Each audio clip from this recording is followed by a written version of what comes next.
Hey all, it's good to see you again.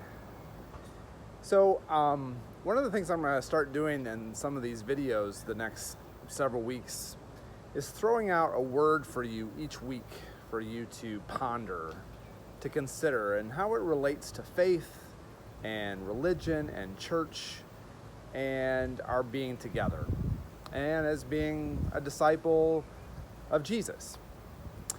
Anyway, the word I want to throw out for you today is the word honesty. Honesty.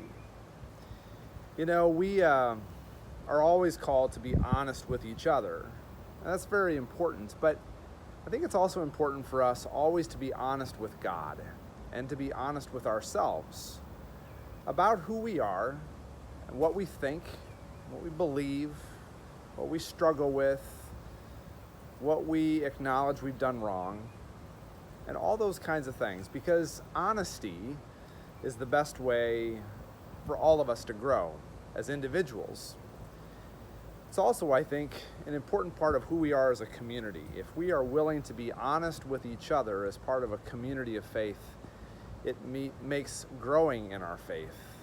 I don't know if it makes it easier, but I think we're more susceptible to it. We're honest with God and honest with ourselves. What is it that we believe? In one of our lectionary texts for this coming Sunday, Jesus asked his disciples who they say he is. And Peter says, "You are the Messiah. You are the Christ." And Jesus commends Peter for that answer.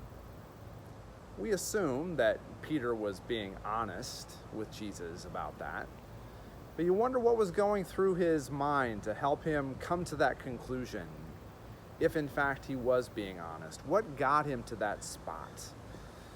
I think he probably wrestled with a lot of images and thoughts about who Jesus was before he arrived at that moment.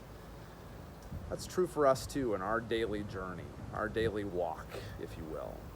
It's important to be honest about our struggle, about our doubt, about our resistance, about the ways in which we've erred, and about our need for God's grace in our lives.